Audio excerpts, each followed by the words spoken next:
Hi, 2-3. So for our expository essay that we are writing this week, you will need to read this text called A Time of Dust Storms, and it's an informational nonfiction passage, okay?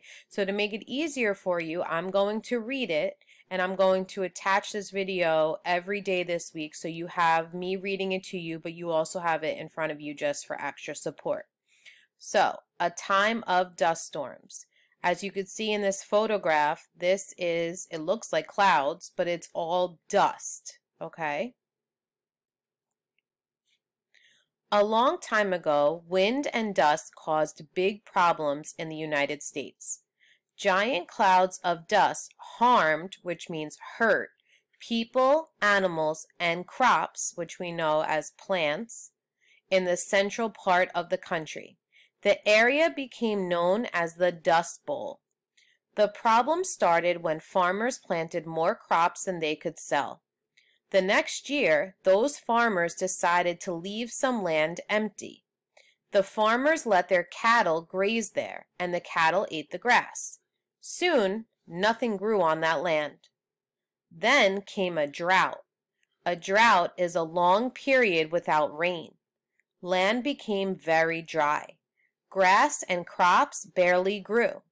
Very little was left to hold the soil, which means the dirt, in place. At the same time, strong winds started blowing.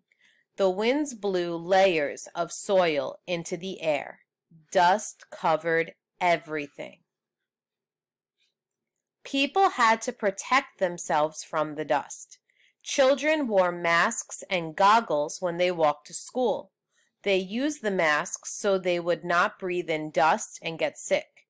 People hung wet sheets over their windows to prevent dust from blowing into their homes. Finally, the rains returned. Farmers could plant crops again. The farmers learned to plant in different places to protect the soil. They also planted grasses to keep the soil in place. So you know that your prompt that you're going to have to answer is based on this text. So your answers for your expository essay are in this text, okay? Just like we did in class.